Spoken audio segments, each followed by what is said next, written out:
الله عليه وسلم الطهور شطر الإيمان. وأيضا قال رسول الله صلى الله عليه وسلم الطهور نصف الإيمان. وصدق رسول النبي الكريم ونحن على ذلك لمن الشاهدين والشاكرين. رب صل وسلم وبارك عليه.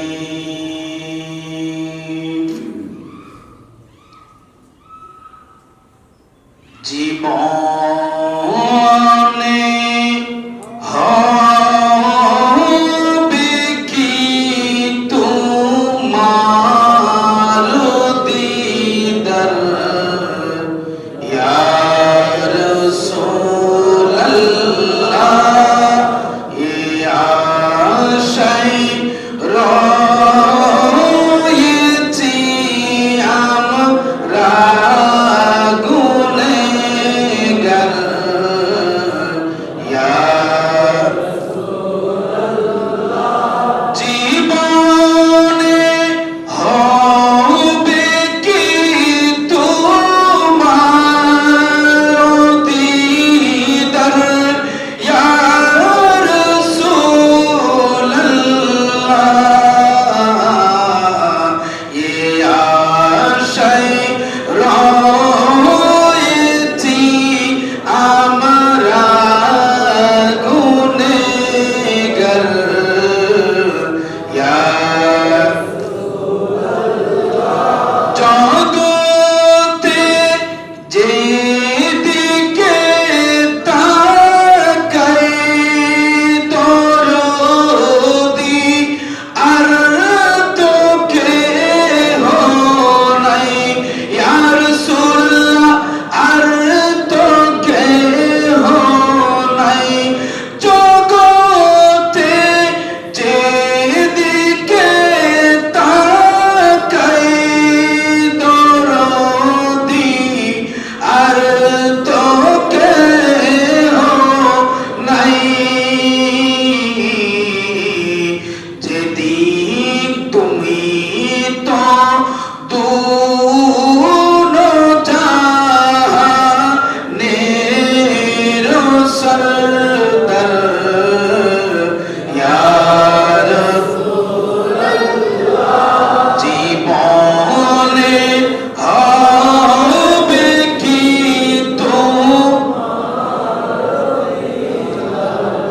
ইয়া রাসূলুল্লাহ, ইয়া রয়েছি আমরা গুনেহগার, ইয়া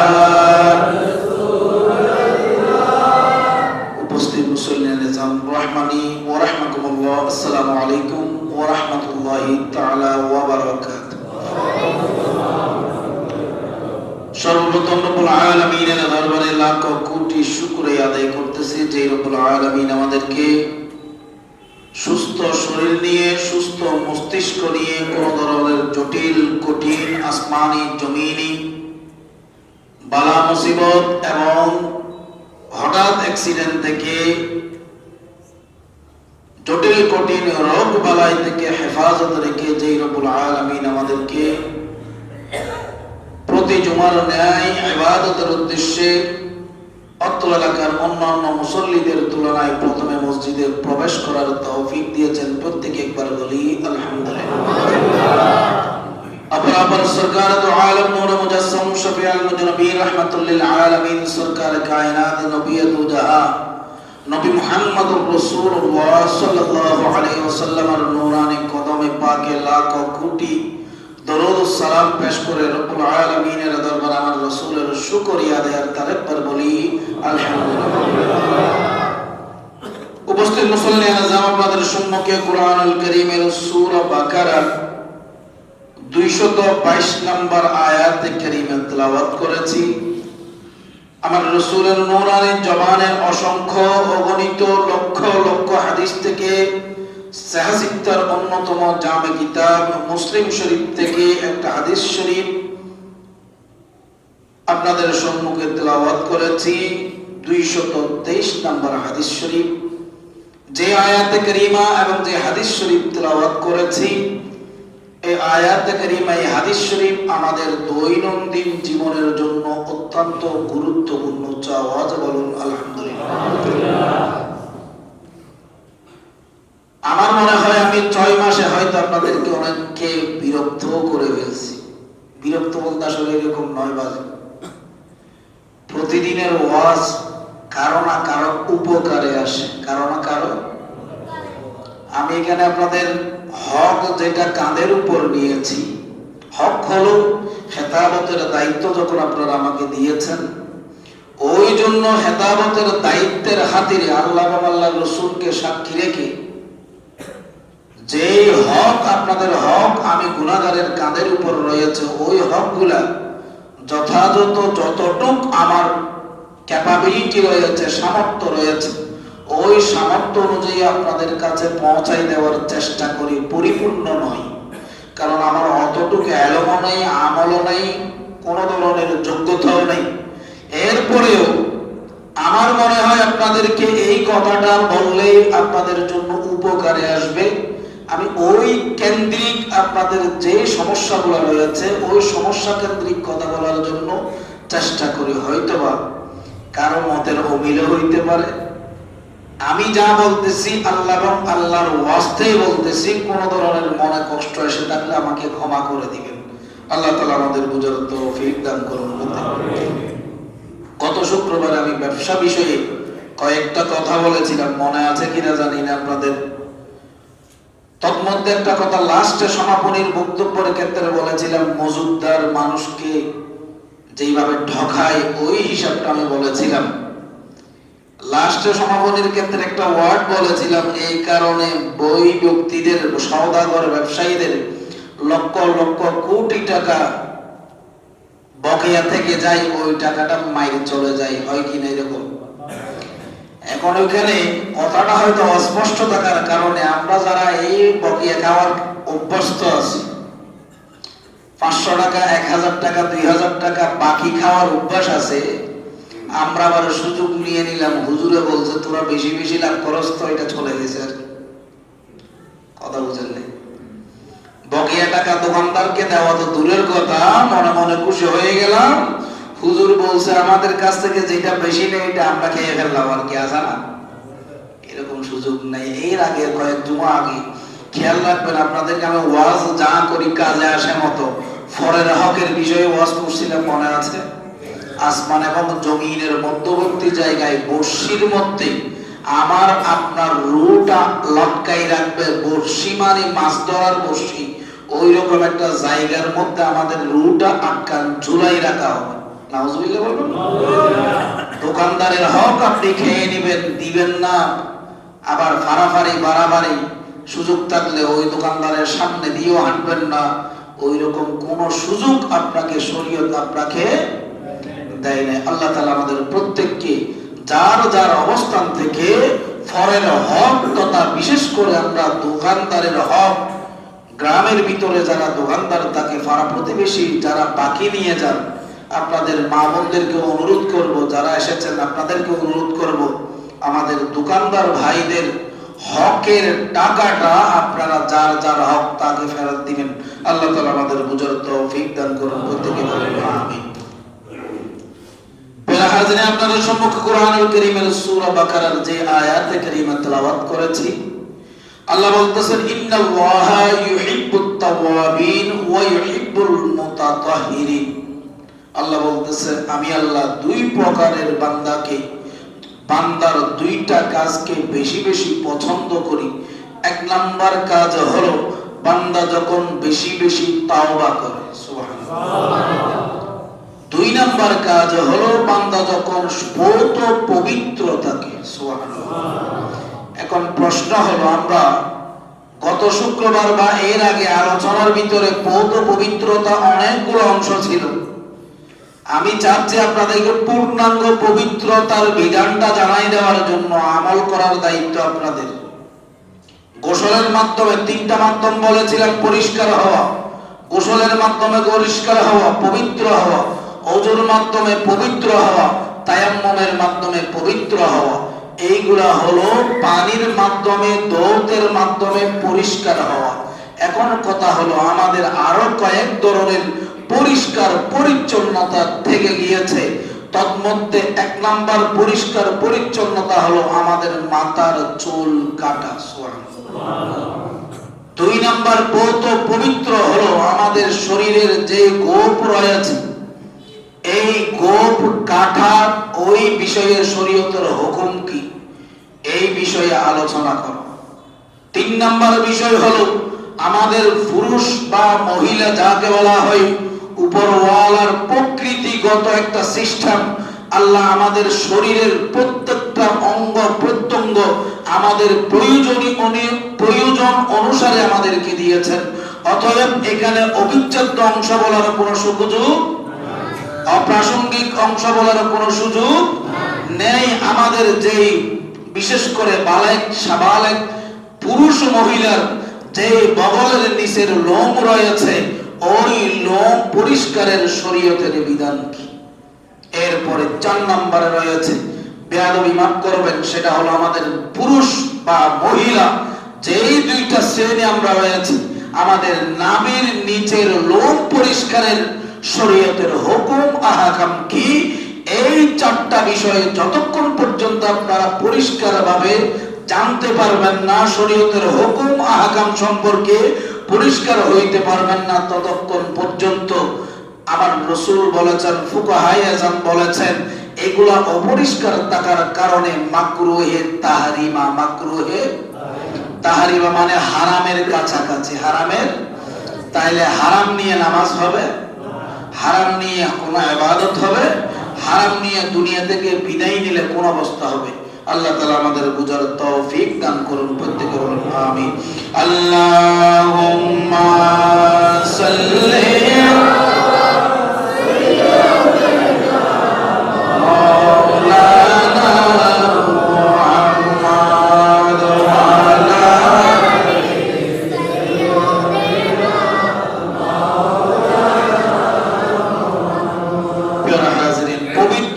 অর্জনের জন্য শরীয়ত তথা ইলমে ফিকহ আমাদেরকে যে হুকুমটা দিয়েছে, 4টা স্তর দিয়েছে। কয়টা স্তর? এই 4টার ভিতরে সমগ্র মানব জাতির পবিত্রতার বিধান এই 4টা স্তরের মধ্যে রয়েছে। 1 নম্বর স্তর হলো পরিষ্কার পরিচ্ছন্নতা তথা পরিষ্কার পরিচ্ছন্নতা বলতে এক কথায় বুঝাইতে গেলে পানির মাধ্যমে যত ধরনের পরিষ্কার পরিচ্ছন্নতা আছে, মাটির মাধ্যমে তথা তায়াম্মুমের মাধ্যমে যত ধরনের পরিষ্কার পরিচ্ছন্নতা রয়েছে, শরীরের মধ্যে যত ধরনের অপবিত্রতা রয়েছে, যেগুলো ধৌত করা আমাদের উপর ফরজ হয়ে যায়, যেগুলো ধৌত করা আমাদের উপর ওয়াজিব হয়ে যায়, যেগুলো ধৌত করা আমাদের উপর সুন্নাত মুস্তাহাব হয়, ওই রকম হিসাবগুলো হলো 1 নম্বর পরিষ্কার পরিচ্ছন্নতা। সুবহানাল্লাহ। 2 নম্বরের মধ্যে বলা হচ্ছে অঙ্গ প্রত্যঙ্গ, অঙ্গ প্রত্যঙ্গ পাপ মুক্ত করা, অঙ্গ প্রত্যঙ্গ পাপ মুক্ত করা। অঙ্গ প্রত্যঙ্গ কিভাবে পাপ মুক্ত হতে পারে?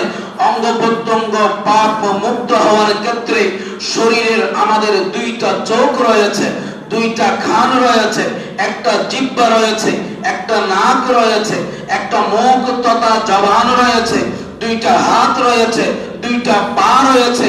আল্লাহ তাআলা আমাদেরকে বিবেক বুদ্ধি দিয়েছে।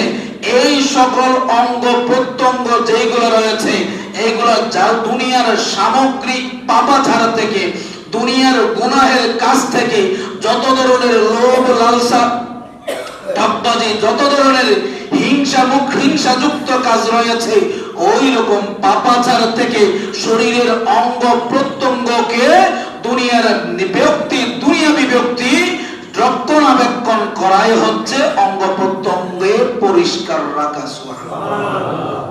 তাহলে 2টা বললাম। 1 নম্বরে ছিল পরিষ্কার পরিচ্ছন্ন পানির মাধ্যমে যত ধরনের, মাটির মাধ্যমে যত ধরনের পরিষ্কার পরিচ্ছন্নতা রয়েছে। দ্বিতীয় নাম্বার হলো অঙ্গ প্রত্যঙ্গ পাপ মুক্ত রাখা, এটাও পরিষ্কার পরিচ্ছন্নতার পবিত্রতার অংশ বিশেষ। এরপরে বলা হচ্ছে অন্তর পবিত্র রাখা। 3 নম্বরে কি বললাম?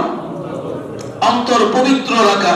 অন্তর পবিত্র মানে আপনি যতক্ষণ পর্যন্ত কলব পরিষ্কার করবেন না, আল্লাহ তাআলা বলেছেন ইন্নাল্লাহা ইউহিব্বুত তাওয়াবিন, বান্দা তোমরা নিজের কলবটা তাওবার মাধ্যমে পরিষ্কার করো। সুবহানাল্লাহ। এটা তার পানি দিয়ে ধৌত করা যাবে না, এটা নিজে কোনো ধরনের ধরার সুযোগ নাই।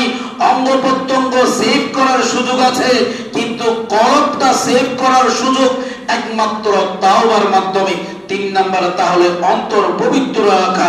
এরপরে বলা হচ্ছে নিজেকে গায়রুল্লাহ তথা আল্লাহর সাথে, আল্লাহ ব্যতীত দুনিয়ার কোন সৃষ্টিকে, দুনিয়ার কোন যত ধরনের সৃষ্টি থাকে সব সৃষ্টিকে সৃষ্টি হিসেবে মেনে নিয়ে একমাত্র লা ইলাহা ইল্লাল্লাহ নবী মুহাম্মদুর রাসূলুল্লাহ সাল্লাল্লাহু আলাইহি ওয়াসাল্লামের এই কালেমায়ে তাওহীদের উপর দায়েম থাকাটার নামই হলো পবিত্র। সুবহানাল্লাহ। কারণ হলো কালেমায়ে তৈয়বা আছে কিনা? কালেমায়ে তৈয়বা মানে হলো পবিত্রতম বাক্য। সুবহানাল্লাহ। তৈয়ব শব্দের অর্থ পবিত্র। তৈয়ব শব্দের অর্থ কি? পবিত্র। লা ইলাহা ইল্লাল্লাহ মুহাম্মাদুর রাসূলুল্লাহ সাল্লাল্লাহু আলাইহি ওয়াসাল্লাম মানে হলো আল্লাহ তোমার পবিত্রতা আমরা প্রকাশ করলাম। সুবহানাল্লাহ। 4টা ধরন, কয়টা বললাম? বুঝে এসেছে? 1 নাম্বার ছিল পরিষ্কার পরিচ্ছন্নতা, পবিত্রতা অর্জন। দুনিয়াবি পবিত্রতা অর্জনের ক্ষেত্রে 1 নাম্বার ছিল পরিষ্কার পরিচ্ছন্নতা তথা পানি এবং মাটির মাধ্যমে পরিষ্কার হওয়া। 2 নাম্বার হলো অঙ্গ প্রত্যঙ্গ, হাত, চোখ, মুখ, ঠোঁট, যাকে বলা হয় কান, পা, যা যা আমাদের রয়েছে সব কিছু গুনাহের কাছ থেকে দূরে রাখা। এরপরে বলা হচ্ছে অন্তর তথা কলব পরিষ্কার রাখা, পবিত্র রাখা।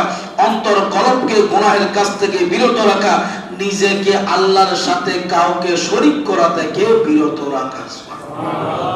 তাহলে এই 4 ধরনের পবিত্রতা যতক্ষণ পর্যন্ত বান্দার মধ্যে আসবে না, ততক্ষণ পর্যন্ত একজন ঈমানদার কখনো নিজেকে ঈমানদার দাবি করতে আল্লাহ তাআলা বুঝার তৌফিক দান করুন। আল্লাহুম্মা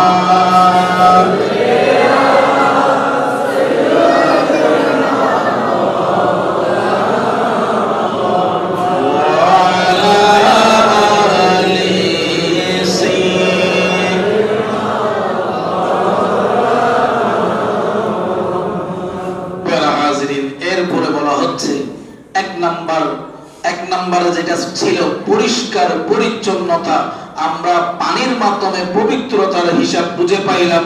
দ্বিতীয় যে হিসাবটা রয়েছে ওই হিসাবটা হলো আমাদের মাথার চুল কাটা। এই বিষয়ে হয়তো এখন অনেকে মন খারাপ করবেন, হুজুর আপনি কিছুক্ষণ জিন্সের ভ্যান নিয়ে ওয়াজ করেন, কিছুক্ষণ বোরকা নিয়ে ওয়াজ করেন, কিছুক্ষণ আমাদের আচরণ নিয়ে ওয়াজ করেন। এই রকম করতে করতে অনেকে হয়তো ওই রকম চিন্তা করেন ওই মসজিদে আর যাব।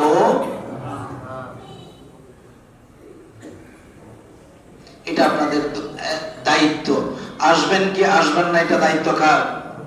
আপনাদের। আমার কাজ হলো আপনাদেরকে রিসিপ্ট দেওয়া, ডাক্তারের স্লিপ দেওয়া। বাড়িতে গিয়ে আপনি ওষুধ খাবেন নাকি পানি খাবেন নাকি নিজে নিজে সুইসাইড করবেন এটা আপনার ব্যাপার। আল্লাহ তাআলা আমাদের বুঝার তৌফিক দান করুন। আল্লাহুম্মা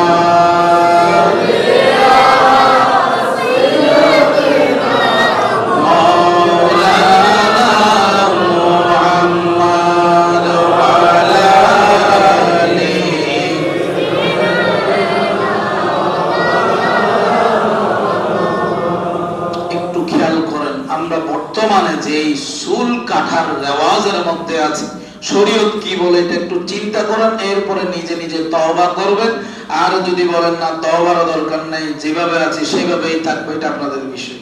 আল্লাহ তাআলা আমার হযরত ওমর রাদিয়াল্লাহু তাআলা, আমরা যখন সবাই চিনি কিনা, হযরত ওমর রাদিয়াল্লাহু তাআলা আনহু বলতেছেন চুল কাটার বিষয়ে আমার রাসূলের দরবারে একদা একটা ছোট বাচ্চা নিয়ে এসেছে। ছোট বাচ্চা নিয়ে আসার পর দেখা যাচ্ছে ওই বাচ্চার কি মাথার মধ্যে কিছু চুল আছে আর কিছু চুল কেটে ফেলছে, অর্থাৎ এই কি বলে আসাই ফেলছে। একটা হলো আসাই ফেলা আর একটা কেটে ফেলা। একটা ছোট বাচ্চা নিয়ে আসলো, ছোট বাচ্চার মাথায় দেখতেছে কিছু চুল আসাই ফেলছে, এরপরে আর কিছু চুল রয়ে গেছে। আমার রাসূল ওই সন্তানটাকে দেখার পর গার্ডিয়ানকে আমার রাসূল বললে, হে বাবা, তুমি যে এই সন্তানের চুল এইভাবে কেটেছো, এই চুল কাটাটা শরীয়ত সম্মত, অতএব তোমার এই চুল কাটাটা হয় তুমি সবগুলো চুল রেখে দাও, শর্ত একটা, হয় তুমি সবগুলো চুল রেখে দাও অথবা সবগুলো চুল ফেলে দাও। সবগুলো চুল দুইটা থেকে যে কোনো একটাতে যাও। আমার রাসূল বলতেছেন হয়তো সম্পূর্ণ মাথার চুল রাখো আর না হয় সম্পূর্ণ মাথার চুল ফেলে দাও। এরপরে বলা হচ্ছে হযরত আনাস রাদিয়াল্লাহু তাআলা আনহু হতে বর্ণিত আরেকটা হাদিসের মধ্যে আমার রাসূল বলতেছেন, একদা একজন বালক আল্লাহর রাসূলের দরবারে আসলো। রাসূলের দরবারে আসার পর দেখতেছে ওই ছেলেটার মাথার মধ্যে দুই মুষ্টি চুল অথবা দুইটা চুলের বেনি, দুইটা চুলের বেনি। আমার রাসূল যখন দেখলো, ওই সন্তানকে বলল, তুমি এই দুইটা চুলের বেনি কেটে ফেলে দাও, কামাই করে ফেলো। কেননা আমার রাসূল বলল, আমি তোমাকে এই চুলের বেনিগুলো ফেলে দেওয়ার কথা বললাম কারণ হলো এটা ইহুদি, এটা খ্রিস্টান, এটা নাসারাদের কাজ এইভাবে চুল রাখা। নাউজুবিল্লাহ। চিন্তা করে দেখেন রাসূলুল্লাহ বিজ্ঞানী কিরকম বিজ্ঞানী, চিন্তা করে দেখেন। আজকের এই দিন পর্যন্ত আপনি যখন সেলুনের দোকানের মধ্যে ঢুকবেন, দেখা যাবে কোন হুজুরের মাথার চুলের কাটিং, কোন পীর সাহেবের মাথার চুলের কাটিং ওই দোকানের মধ্যে নাই।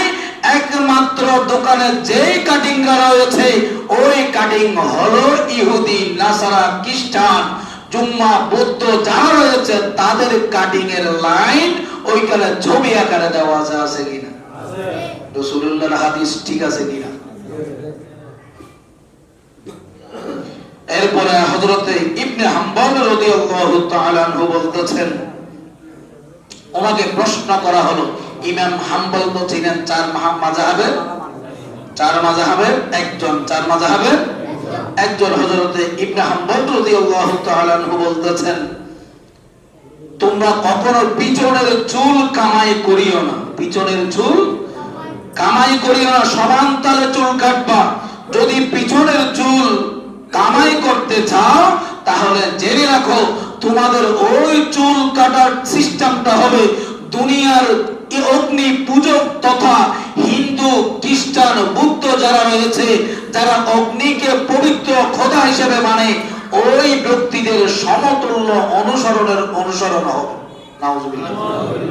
এরপরে বলা হচ্ছে, হ্যাঁ, যদি তোমরা এই ইহুদিদের কালচার তোমরা কি করো, অনুসরণ করো, তাহলে এই চুলের ভিতরে কাল কিয়ামতের ময়দানে যাকে তুমি আদর্শ হিসেবে গ্রহণ করেছো, মান তাশাব্বাহা বিকওমিন ফাহুয়া মিনহুম, যেই যাকে দুনিয়ার মধ্যে পছন্দ করেছো, যেই যার কাজটা আমল করেছো, কাল কিয়ামতের ময়দানে আল্লাহর দরবারে তার সাথে হাসর নাসর হবে। হযরতে ইবনে হাম্বল রাদিয়াল্লাহু তাআলা বলতেছেন, যদি মুসলমান, যদি প্রকৃত ঈমানদার হয়ে থাকো, তাহলে রাসূলুল্লাহর চুলের কাটিং এর আদর্শ নিজের মধ্যে রাখো। কাল কিয়ামতের ময়দানে আল্লাহর দরবারে বলতে পারবা, আমি আল্লাহর রাসূলের দলের মধ্যে রয়েছি। আর যদি মেসি, আর যদি রোনালদো, আর যদি যত ধরনের আছে, আর কি আছে, যারা আছে তাদেরকে অনুসরণ করেন, এদিকে কাটবেন, ওদিকে রাখবেন, ও সোজা করবেন, বাঁকা করবেন, কোনো সমস্যা নাই। তবে সত্য কাল কিয়ামতের ময়দানে ওই ব্যক্তি আপনার সাথে যাবে, ওই ব্যক্তির সাথে আপনি থাকবেন। তার মানে ওই ব্যক্তি কোথায় যাচ্ছে? মেসি কোথায় যাবে? কি দল না, কি ফেভারিট দল দে, ফেভারিট খেলোয়াড় দে। মেসি কোথায় যাবে? রোনালদো কোথায় যাবে? যত ধরনের পেলে মেলে যা যা আছে, যা যা আছে সবাই কোথায় যাবে? এই জাহান্নামে যাওয়ার সময় আমি যখন মেসির চুল কাটিং রাখলাম, আমি যখন রোনালদো রাখলাম, আমি যখন চাইনিজ শার্ট দিলাম, আমি যখন জাপানিজ দিলাম, আমেরিকান দিলাম, ইন্ডিয়ান দিলাম, ওই হিসেবে কাল কিয়ামতের ময়দানে এই হিসেবে আপনাকে লাইন ধরতে হবে। নাউজুবিল্লাহ। কারণ চুল কাটাটাও ইবাদত, চুল কাটাটাও আল্লাহ তাআলা আমাদের বুঝার তৌফিক দান করুন। আল্লাহুম্মা সাল্লি মাওলানা মুহাম্মদ ওয়া আলা আলিহি।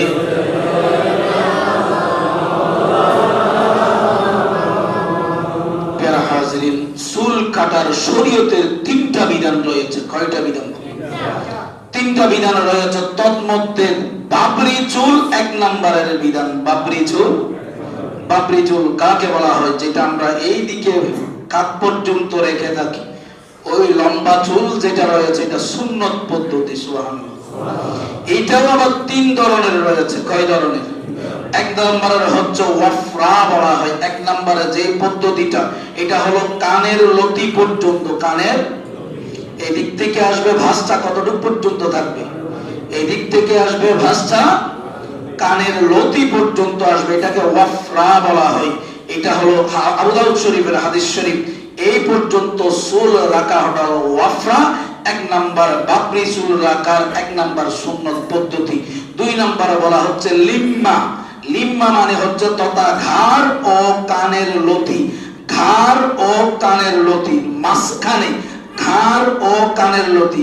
তাইলে হয়তো কানের লতি থেকে একটু নামবে, কানের লতি থেকে একটু নামবে। ঘাড় ও কানের লতির মধ্যবর্তী জায়গায় রাখা চুল রাখা, বাবরি চুল রাখা হচ্ছে লিম্মা তথা হাদিসের ভাষা। তাও আবু দাউদ শরীফের 4127 নম্বর হাদিস।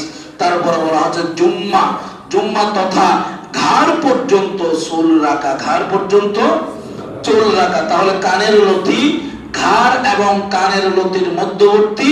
আবার বলা হচ্ছে ঘাড় পর্যন্ত চুল রাখা আল্লাহর রাসূলের সুন্নাত। সুবহানাল্লাহ। এরপরে বলা হচ্ছে দুই নম্বরের মুন্ডিয়ে ফেলা, অর্থাৎ চুল এসে ফেলা, আসাই করে ফেলা। ওই ক্ষেত্রে চুল আসার ক্ষেত্রে বিশেষ করে যারা হাজী সাহেবরা যাবে, ওখানে চুল মুন্ডায় ফেলা পুরুষদের জন্য ওয়াজিব। সুবহানাল্লাহ। এরপরে কেউ কেউ বলতেছে সুন্নত, তবে ক্ষেত্র বিশেষে। ক্ষেত্র সব সময় চুল মুন্ডানোটা নিষেধ। সব সময় চুল মুন্ডানোটা কি? এখন আবার ওই কওমি আকীদার যারা রয়েছে তাদেরকে সাপোর্ট করা শুরু করে দিবেন। হুজুর তো বলেছে চুল কাটা, চুল কাটা সুন্দর, মুন্ডাই ফেললে দেখতে বেশি লাগে কিনা? কোন জরুরত কারণ ছাড়া মুন্ডানো নিষেধ। এখন যদি বলেন হুজুর যেহেতু জায়েজ আছে, তাইলে আমরা ওই কি বিভিন্ন সিনেমার মধ্যে টাকলা টাইপের থাকে না, কথা বলেন না, তাইলে সুন্নত ঠিক আছে, চুল মুন্ডানো জায়েজ ঠিক আছে। যখন আপনি অন্য কোন ইহুদি, নাসারা, খ্রিস্টান, হিন্দু, বুদ্ধ কাউকে অনুসরণ করার জন্য, কাউকে সুন্দর লাগতেছে ওই জন্য যদি চুল মুন্ডাই থাকেন, তাহলে ওইখানে ইবাদত হওয়ার কোনো সুযোগ নাই। বাবরি চুল কাউকে সুন্দর লাগে ওই হিসাব যদি করেন, তাহলে সেখানে ইবাদত। হ্যাঁ, সুন্নতের উসিলায়, সুন্নতের নিয়তে যদি আপনি চুল কাটেন, তাহলে ইবাদত। আল্লাহ তাআলা বুঝার তৌফিক দান করুন। এরপরে বলা হতো সব চুল সমান, সব চুল। এক কথাই বলতে গেলে সেনাবাহিনী স্টাইলে চুল কাটা আছে কিনা? কথা বলেন না, সেনাবাহিনীর আছে কিনা? এই চুল কাটাটাই হলো সুন্নত নিয়মের চুল কাটা। সব চুল কি থাকবে? কথা বলেন না। সেনাবাহিনীকে কেউ কেউ অমানুষ বলছে, কেউ কেউ গরু ছাগল বলছে। এদের পরিবার কি এদেরকে ফেলে চলে গেছে? কোন ভাই ওই ভাই হিসেবে তাকে ভাই বলবে না, এরকম কোন সার্টিফিকেট দিয়ে গেছে? তাহলে এদেরকেও যদি সুন্দর লাগে, তাহলে আমরা চুল কাটার ক্ষেত্রে সুন্নত পদ্ধতিটা অনুসরণ করতে গেলে সমস্যাটা কোথায়? শয়তানের পদ্ধতি সবার ভালো লাগে, সুন্নত পদ্ধতি ভালো না লাগার কারণ কি?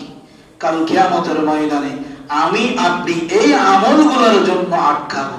কারণ কি? কারণ হচ্ছে যখন আপনি ওই সেলুনের মধ্যে বসে ওই ইহুদি নাসারার স্টাইল দেন, আল্লাহ মনের মধ্যে কষ্ট পাবে। ও আমার বান্দা, আমি তোকে সারাদিন এতগুলো নিয়ামত দিলাম, তুই হেঁটে হেঁটে পা হেঁটে হেঁটে যেই সেলুনের মধ্যে আসলি, যেই সেলুনে বসে তুই সুন্দর করে নিঃশ্বাস নিচ্ছিস, যেই সেলুনে বসে আমি আল্লাহর নিয়ামত চুল করে কাটতেছিস, ওই চুলগুলো তাই চাইলে আমি তোর তালুগুলাও বানাইতে পারতাম, আমি তোকে টাকুয়ালাও বানাইতে পারতাম। আমি টাকুয়ালা বানাই নাই, তোর মাথার মধ্যে চুলগুলো দিলাম। আর ওই চুলগুলো কাটার সময় আমার রাসূলের সুন্নাত পদ্ধতি তুই বান্দার ভালো লাগে নাই, তোর ভালো লাগলো শয়তানের পদ্ধতিটা। আল্লাহ আমাদের প্রতি সন্তুষ্ট হবে নাকি অসন্তুষ্ট হবে? আল্লাহ তাআলা আমাদের বুঝার তৌফিক দান করুন। বিশেষ করে যারা আমরা ভুল করেছি, মনে কষ্ট আনার সুযোগ নাই, কারণ শরীয়তের হুকুম আহকাম আমাকে আপনাকে বলতে হবে। না বললে কাল কিয়ামতের ময়দানে আপনারা চলে যাবেন, আমাকে বাজাই দিবেন। আমাকে কি করবেন? অহদা মসজিদে থুতিঙ্গে উজুর না হয় যে নাও জানি, আছে না? আছে না? আল্লাহ তাআলা আমাদের বুঝার তৌফিক দান করুন। আল্লাহুম্মা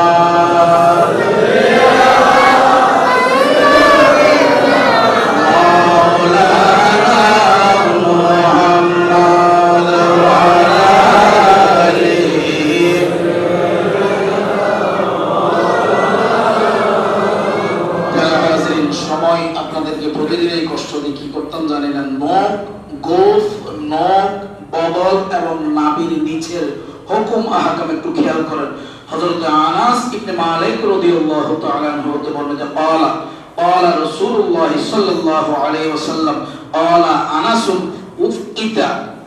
কথাগুলো একটু খেয়াল করবেন। قال انس, হযরত আনাস রাদিয়াল্লাহু তাআলা আনহু কে বলতেছে উফকিতা লানা ফি আসিশ শারিবি ওয়া তাদলিমিল আজফারি ওয়া নাতফিল ইবিতি ওয়া হালকিল আনাতি আন লা নাতরুকা আকতারা মিন 40 লাইলা। সুবহানাল্লাহ। আমার রাসূল বলতেছে, হে আনাস, উফকিতা লানা ফি আসিশ শারিব, তোমাদের যে গোব রয়েছে ওই গোবগুলা তোমরা প্রতি সপ্তাহে জুমার দিন হোক, যে কোনো একদিন হোক, প্রতি সপ্তাহে একবার হলেও কাটো। গোব কাটা আল্লাহর নবীর সুন্নতুল। গোব চাষা নয়, গোব কি? কাঁচি দিয়ে কাটা। কাঁচি দিয়ে কি করা? কাটাটা হলো রাসূলুল্লাহর সুন্নত, চাষা নয়। চাষা হলে এমনি গুনাহ নাই, তবে সুন্নতটা আদায় হবে না। এই ক্ষেত্রে এটা খেয়াল রাখবেন। এরপরে বলা হচ্ছে ওয়াতাতলিমিল আজফারি, ওয়াতাতলিমিল আজফারি। এরপর আমার রাসূল বলতেছেন নখ কাটা, নখ কাটা। এরপর বলা হচ্ছে ওয়ানাতফিল ইবিতি, এরপর বলা হচ্ছে বগলের, ইবিতুনত বগল, বগলের নিচের যেই লোম রয়েছে এগুলো উপড়ে ফেলা। এরপরে বলা হচ্ছে ওয়াহালকিল আনাতি, ওয়াহালকিল আনাতি। আমার রাসূল বলতেছেন নাভির নিচের যেই লোম রয়েছে এই লোমগুলো পরিষ্কার করা তথা আসা অথবা উপড়াই ফেলা। আল্লাহ নাতরুকা আকতার মিন 40 লাইলা, 40 রাতের অধিক সময় 40 দিনের পরে তথা 41 দিন পর্যন্ত কোন ব্যক্তি হাতের নখ, গোপ, তারপরে বগলের লোম, নাভির নিচের লোম রাখার কোন শরীয়তের হুকুম নাই। তার মানে সর্বোচ্চ 40 দিন যাবত আপনি এই 4টা জিনিস রাখতে পারেন। প্রতি সপ্তাহে এই 4টা জিনিস, অর্থাৎ মাথার চুল, গোপ, নখ, বগলের নিচের লোম, নাভির নিচের লোম প্রতি সপ্তাহে শুক্রবার কাটা অথবা জুমার আগে এগুলা পরিষ্কার করা আল্লাহর রাসূলের সুন্নাত। সুবহানাল্লাহ। এখন প্রশ্ন হলো, হুজুর নখ কাটা সুন্নাত, নখ কাটার একটা নিয়ম আছে, নখ কাটারও কি আছে? এখন আপনারা হয়তো হাস্যকর মনে করবেন, এই নখ কাটার মাধ্যমেও কিন্তু মানুষ জান্নাতে যায়। নখ কাটার সুন্নাত নিয়ম হলো আঙ্গুল কয়টা? দ্রুত খেয়াল করেন, সময় শেষ। আঙ্গুল কয়টা? 10টা। এটা কোন হাত? ডান হাত। এটা কোন হাত? ডান হাত। ডান হাতের এই আঙ্গুল থেকে শাহাদাত আঙ্গুল, ডান হাতের কোন আঙ্গুল বললাম? শাহাদাত আঙ্গুল থেকে নক্কাটা শুরু। শাহাদাত আঙ্গুল এরপরে এভাবে ধারাবাহিক ভাবে যাবে।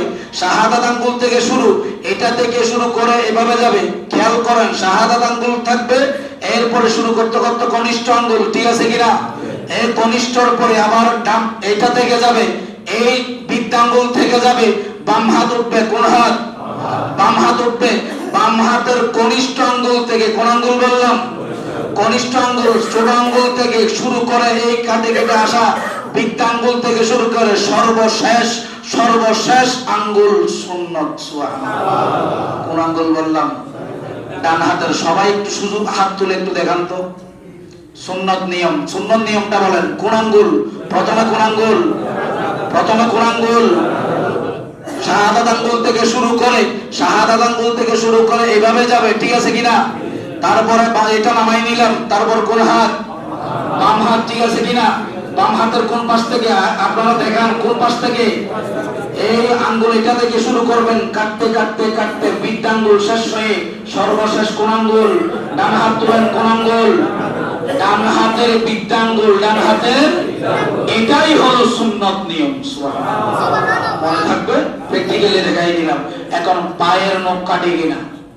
কয়েকটা রিওয়ায়াত রয়েছে। বিশুদ্ধ রিওয়ায়াত হলো সর্বসম্মতিক্রমে এটা হচ্ছে বাম পা। আমরা পাকে এরকম একটা চিন্তা করে নিতে পারি কিনা? দুইটা পা চিন্তা করতে পারি কিনা? এই পায়ের ক্ষেত্রে কোনো ধরাবাধা নাই। সেটা হচ্ছে ডান পায়ের কনিষ্ঠ আঙ্গুল থেকে কাটা শুরু করবেন, বাম পায়ের কনিষ্ঠ আঙ্গুলে শেষ করবেন। কি বলছি? সবাই হাত তোলেন, একটু খেয়াল করেন। এখন আপনারা ইশারায় বলেন, বিষয়টা ইশারায় বলেন। ডান পায়ের সবাই মুখে বলেন, ডান পায়ের কনিষ্ঠ আঙ্গুল থেকে শুরু হবে, বাম পায়ের একসাথে এক লেভেলে শেষ হবে। এটাই হলো সুন্নত নিয়ম। নিয়ামত কি জানেন?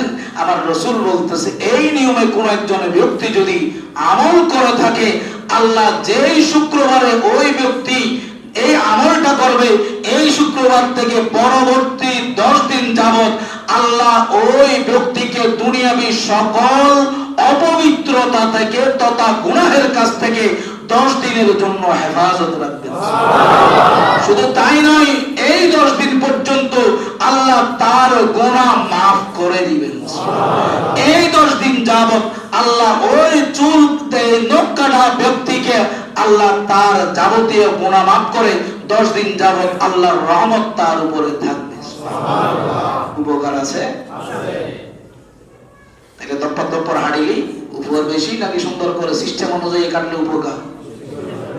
আমরা এইভাবে 10 দিনের রহমত চাই কিনা? আল্লাহ তাআলা আমল করার তৌফিক দান করুন প্রত্যেককে। এরপরে আছে একজন, যেহেতু ইন্টারেস্টিং ঘটনা বলে দিই, আয়ামে জাহিলিয়ত তথা হযরত মুসা কলিমুল্লাহর সময়কার একজন ব্যক্তি ছিল। হযরত মুসা কলিমুল্লাহর সময়কার ব্যক্তি, এই নক্কার উনি একটু মজুজুক টাইপের ছিল, পাগলা টাইপের ছিল। রাস্তা দিয়ে হেঁটে যাওয়ার সময় এই ব্যক্তি একজন মুরব্বী আলেম ওয়াজ করতেছে শনিবার এবং বুধবার। কিবার বললাম? আরেক riwayতের মধ্যে রয়েছে শুধুমাত্র বুধবার নখ কাটা নিষেধ, এই কথাটা উনি মাইন্ডে নিলেন।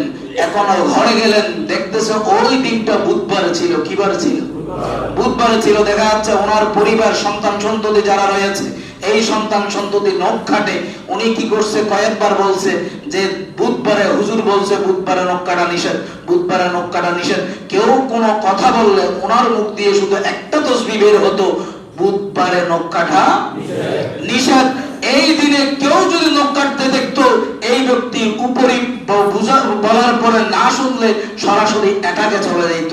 সন্তানরা যদি দুষ করত, এদেরকে মারতো। রাস্তায় কাউকে দেখলে তাদেরকে মারতো। এইভাবে আমল করতে করতে এই ব্যক্তির নামাজ ছিল না, এই ব্যক্তির হজ ছিল না, কি একটা ব্যক্তির মজুদুক ছিল। এই ব্যক্তি মৃত্যুবরণ করার পর এইখানে সওয়াল জবাবের 2 জন ফেরেশতা আসবে কিনা? এখন প্রশ্ন করা হলো, মান রব্বুকা মা দীনুকা মা কুনতা তাকুলু ফি হাক্কি হাযার রাজুল। প্রশ্ন করা হলো, তোমার রব কে, তোমার ধর্ম কি, তুমি কোন নবীর অনুসারী ছিলা, অথবা হযরত মূসা কলিমুল্লাহর যেহেতু হিসাব আছে বনি ইসরাইলের সময়কার ঘটনা, ওই কারণে বলা হচ্ছে মূসা কলিমুল্লাহকে তুমি চিনো কিনা। এই ব্যক্তির ওই জায়গার মধ্যে উত্তর হলো বুধবারে নখ কাটা নিষেধ। একবার বলল, দুইবার বলল, তিনবার বলল, উত্তর দিল, কিন্তু ফেরেশতারা তো এই উত্তর বুঝে না। ফেরেশতারা তিনটা প্রশ্নের উত্তর জানে, যা দেওয়ার দরকার তাই দিবে। বুধবারে নখ কাটা মানা একবার বলল, তিনবার বলল, চারবারের ভিতরে এই ব্যক্তি সরাও হয়ে ওই কবর থেকে লাঠি নিয়ে উঠে গেল। সুবহানাল্লাহ। এইবারে তোমাদের কয়বার বললাম বুধবারে নখ কাটা বাঁধা, বুধবারে নখ কাটা বন্ধ, এটা নিষেধ। তোরে কয়বার বললাম, তোরা এরপরে আমাকে কি জিজ্ঞেস করিস? আল্লাহর দরবারে ফরিয়াদ করো, আল্লাহ এইরকম একটা ব্যক্তি, এই প্রশ্ন করলাম একটা, বুধবারে নখ কাটা নিষেধ, এই কথা বলতে বলতে তার সাথে কোনো কথা বলার সুযোগ নাই। সুবহানাল্লাহ। আল্লাহ রহমতের চাদরের মধ্যে বান্দাকে নিয়ে এলেন, ও আমার ফেরেশতারা, তোদের আর প্রশ্নের দরকার নাই, আমার বান্দা দুনিয়ার মধ্যে এই কাজটাই আমল করেছে। হে দুনিয়ার মানুষ, তোমরা জেনে নাও, ইয়া রাসূলুল্লাহ আপনি সুসংবাদ দিয়ে দেন, আমার এই বান্দা দুনিয়ার মধ্যে কোনো আমল করে নাই, শুধু বুধবারের নখ কাটা নিষেধ এই কথাটা আমল করার কারণে আমি আল্লাহ তাকে জান্নাত দিয়ে দিলাম। অথচ নখ আমরা প্রতিদিন কাটি, নখ যা ইচ্ছে তাই কাটি, কাটি কিনা? কিছু কিছু মানুষ আছে একটু বাড়লেও কেটে ফেলে, আছে কিনা? কিন্তু একই কাজ সিস্টেমে করলে আল্লাহ জান্নাত দিতে পারে। 10 দিনের জন্য হেফাজত আল্লাহ তাআলা আমাদের বুঝার তৌফিক দান করুন। এরপরে বগলের নিচের লোম আসেন, কুফের কথা বলে দিয়েছিলাম, বগলের নিচের লোম আমার রাসূল বলেছেন তাও 40 দিনের উপরে যাইতে পারবে না। শুক্রবারে করলে নখ কাটার মতো ফজিলত প্রত্যেকটি ব্যক্তির আমলনামায় থাকবে। সুবহানাল্লাহ। এরপরে আসেন নাভির নিচের লোম, কঠিন একটা প্রশ্ন, একটু সবাই মনোযোগ দিয়ে খেয়াল করবেন। নাভির নিচের লোম বললাম, নাভির নিচের লোম কতটুক থেকে কতটুক সীমানা দরকার আছে না? একটু খেয়াল করবেন। অনেকেই যারা আছেন বেয়াদবিও নিয়েন না, আমার বলতে হবে, না বললে আপনারা ভুলের মধ্যেই থাকবেন, ওই জন্য আমার বাধ্য হয়ে বলতে হচ্ছে। আমরা যখন বসি, আজকে বাথরুমে বসার পরে চিন্তা করে দেখবেন, আমরা যখন বসি নাভির 2-3 আঙ্গুল নিচে আমাদের পেট এবং নিচের প্রস্রাবতলির উপরে অংশে একটা ভাঁজ পড়ে, একটা কি পড়ে? নাভি এবং কিসের মাঝখানে? প্রস্রাবের তলির উপরের অংশ থেকে আমরা কি পড়ে? ভাঁজ পড়ে। এই ভাঁজের অংশ থেকে নিচের অংশটাই নাভির নিচের লোম। কথাটা ক্লিয়ার?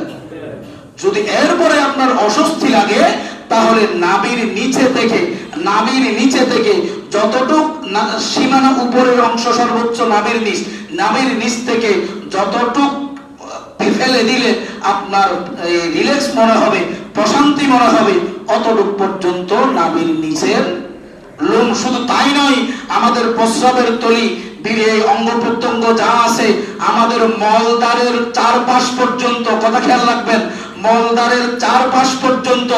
এই মাসালা কিন্তু মা বোনদের জন্য সমান, পুরুষ মহিলা সবার জন্য সমান।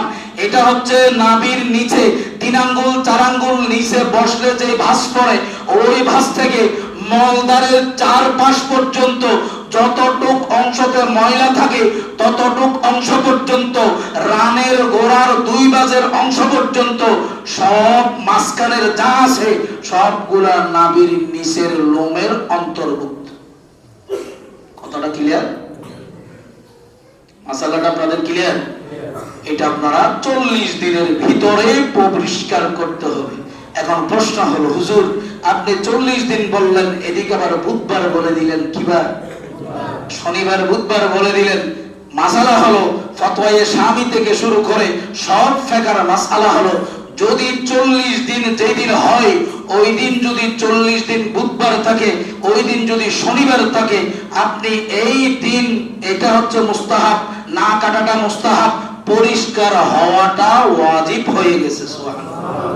অতএব ওই লাস্টের দিন, 40 দিনের দিন যদি কোনো কারণে দেখা যাচ্ছে বুধবার হয়, কোনো কারণে দেখা যাচ্ছে শনিবার হয়, তাহলে ওই দিনে আপনি আপনার পরিচ্ছন্নতার কাজটা করে নেবেন। সুবহানাল্লাহ। মাসালা ক্লিয়ার সবার কাছে? আর একটু করে খেয়াল করে আমি বলে দিচ্ছি। চুল কাটা, চুলের ধাপটা বলা আছে, চুলের ধাপ বলা আছে। তারপরে হচ্ছে যে দ্বিতীয় নম্বর চুল কাটা একটু বলে দিই, আপনারা দ্রুত খেয়াল করেন। চুল কাটা বাবরি, এক নম্বরে কি? বাবরি। বাবরির মধ্যে কানের